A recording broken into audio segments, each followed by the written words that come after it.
పోరాడండి, మీకు మేము ఉంటామని మన ఊరు మా ఇంటి వచ్చినటువంటి పెద్దలకి, అక్కలకి, అందరికీ నా యొక్క నమస్కారాలు తెలుసుకుంటాను.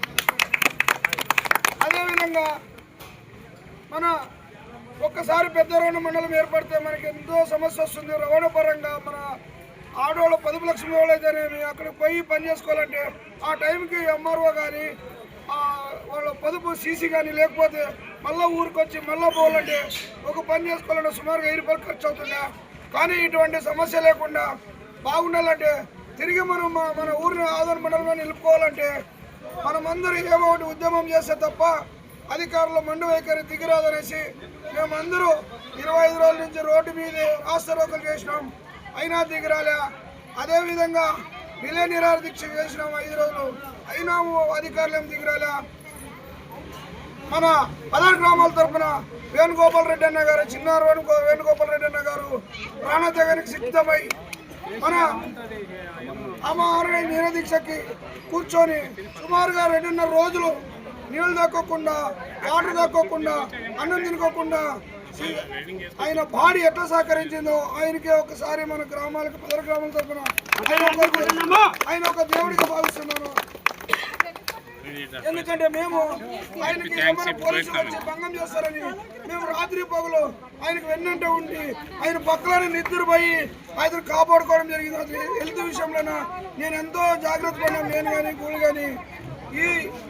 అయినా మనకి నిన్ననే ఒక మెసేజ్ వచ్చింది, సీఎం గారు ఆదూరు మండలంలో 16 గ్రామాలు చాలా వ్యతిరేకిస్తున్నారు, దీనికి అనుగుణంగా తీసుకోవాలని మీనాక్షి నాయుడు అయితేనేమి, బీటీ నాయుడు అయితేనేమి, కృష్ణమ్మ గారు, అదేవిధంగా అందరు చంద్రబాబు నాయుడు దగ్గర మాట్లాడి మా శాసన మండలిలో మన పెద్దరొండ మండలం ఏర్పాటైతే నిన్న కూడా మెసేజ్ వచ్చింది. దానికి వ్యతిరేకంగా ఈరోజు భారీ ర్యాలీ తరఫున యావత్ రాజకీయ నాయకులు అల్లాడిపోయే విధంగా ఈరోజు ధర్నాలు చేసినాము. కాబట్టి ఈరోజు మన ఆదరణ మండలంలోనే మనం అందరూ ఉంచినందుకు చాలా గర్వపడుతున్నాను. ఎందుకంటే ఏమైనా అయితే నా దగ్గర కావాలా, ఏమైనా జరిగినా కూడా నా కొడుకు కానీ నా భార్య పిల్లలకు కానీ ఈ దుస్థితి 30 కిలోమీటర్లు పోయే అవసరం ఉండకూడదని మేమందరం పోరాడి మన గ్రామాన్ని ఆదరణ మండలం ఉంచుకోవడానికి ఎంతో కృషి చేస్తున్నాం. ఎందుకంటే నాకు ఒక సమస్య ఉన్నదంటే భార్య పిల్లలు గుర్తుకు రావు. నేను ఓపెన్గా చెప్తా, నా ఫ్యామిలీ గురించి చాలా తక్కువ. ఎందుకంటే నాకు ప్రజలంటే మన విషయము నాకు తెలీదు. ఏదైనా ఇబ్బంది ఉండదంటే అక్కడ పోయే నాకు ఎక్కడైనా కానీ నా గురించి నేను గొప్పగా చెప్పుకోను.